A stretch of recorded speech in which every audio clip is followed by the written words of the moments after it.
Assalamualaikum warahmatullahi wabarakatuh. Kembali lagi bersama channelnya DMT, Dunia Militer Terkini. Di video kali ini kita akan membahas tentang update berita militer Indonesia. Ada apakah? Mari kita bahas ulasannya di sini. Gandiwa, konsep helikopter tempur gado-gado AH-64E Apache dan AH-1 Cobra. Di map Minimum Essential Force tahap pertama, pengadaan alutsista di helikopter tempur punya perhatian tersendiri. Dibuktikan dengan langkah TNI untuk out of the book dengan membeli helikopter berkualitas full kombatan Mi-35P Hyde dan berlanjut ke order pengadaan AH-64E Apache Guardian. Seperti diketahui, porsi perkuatan helikopter pemukul Puspenerbad sejak lama hanya bertumpu pada transport multi-role yang dipersenjatai secara terbatas seperti NBO 105, Bell 205 AI, NBEL 412 dan MIL Mi-17V5. Dalam kiprah penugasannya, Puspenerbad TNI Angkatan Darat tak pernah meninggalkan komponen industri dalam negeri karena faktanya NBO 105 dan NBEL 412 dibuat dan dirakit PT Dirgantara Indonesia secara lisensi. Tapi seiring bisa melulu mengandalkan armada helikopter pemukul pada jenis NBO 105 dan NBEL 412. Yang paling mentok hanya dipersenjatai SMB senapan mesin berat 12,7 mm dan roket FFAR agar militer Indonesia punya daya getar yang signifikan. Maka didatangkan helikopter yang dirancang dengan desain full kombatan. Dalam hal ini, MIL Mi-35P The Flying Tank Buster dan AH-64E Apache Guardian yang belum lama ini resmi dipesan 8 unit oleh Kementerian Pertahanan Republik Indonesia. Lain halnya dengan era helikopter transport multi-role yang pengadaannya bisa dipasok oleh PT Dirgantara Indonesia, maka saat Kavaleri Udara TNI Angkatan Darat membutuhkan helikopter tempur full kombatan, sayangnya industri dirgantara dalam negeri belum bisa mendukung selain urusan loncat teknologi yang belum dikuasai. Pengembangan helikopter full kombatan juga terhalang skala ekonomi dalam hal produksi. Bila PT Dirgantara Indonesia memproduksi heli sejenis NBO 105 dan NBEL 412, maka pasarannya cukup besar. Selain menyediakan varian militer, platform helikopter ini juga sangat ideal untuk kebutuhan sipil. Lain hal dengan helikopter tempur yang pasarannya begitu terbatas dengan pesanan yang tak mencukupi dari sisi skala ekonomi. Karena alasan itulah serta-merta Indonesia mengadopsi jenis helikopter Mi-35P Hyde dan AH-64 Apache Guardian. Melihat pengadaan unit masing-masing jenis heli tempur yang sangat minim, menjadikan tawaran TOT transfer of teknologi yang diterima terbilang minim. Nah, melihat kebutuhan Puspenerbad akan helikopter berkualitas full kombatan, tak lantas PT Dirgantara Indonesia kehilangan semangat untuk memasok di segmen ini.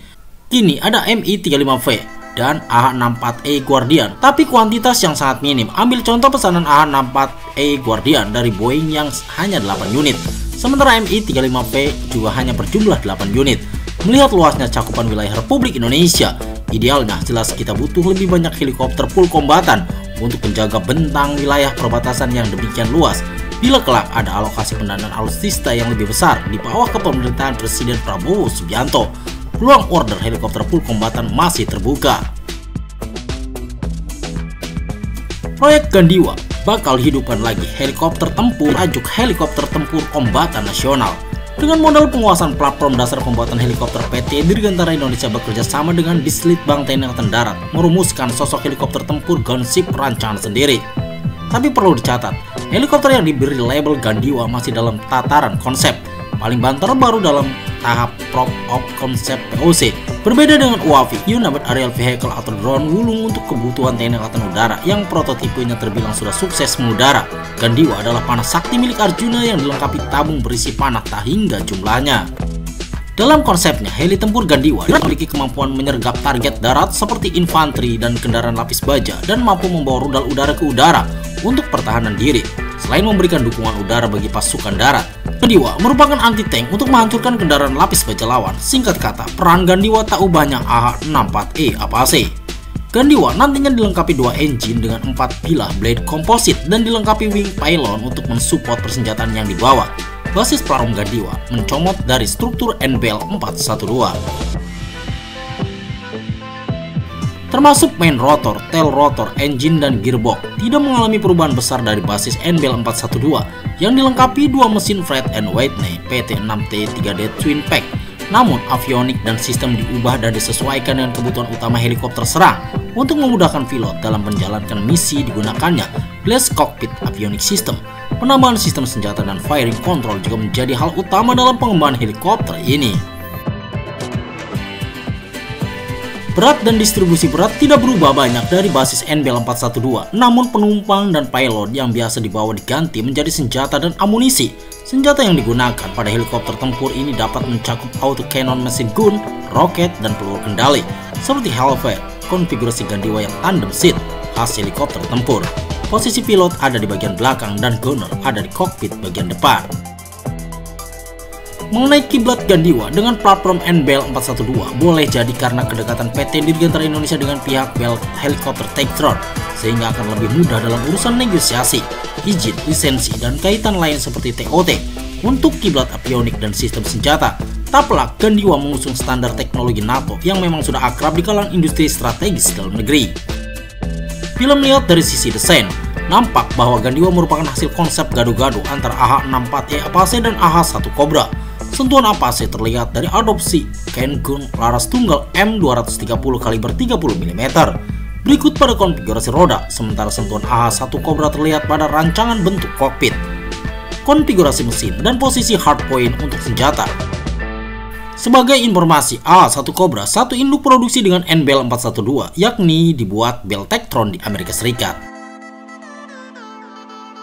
Dan kabar berembus, Presiden Prabowo Subianto kini telah meninjau semua proyek strategis militer Indonesia termasuk proyek mangkrak seperti Gandiwa dan I-22 Sikatan. Karena konsep Prabowo sendiri menginginkan kualitas pengembangan produk lokal di semua lini, maka proyek helikopter Gandiwa dan I-22 Sikatan akan diterobos dengan segala cara dan teknologi yang ada. Sesuai dengan pepatah Turki mengatakan, berpikir boleh berpikir, berpikirlah sebelum melakukan sesuatu. Namun jangan engkau terus berpikir karena hidangan santapan malam bisa terlanjur dingin. Ketika engkau meninggal, temanmu akan menuliskan angka besar di batu nisanmu, pergi dan lakukan.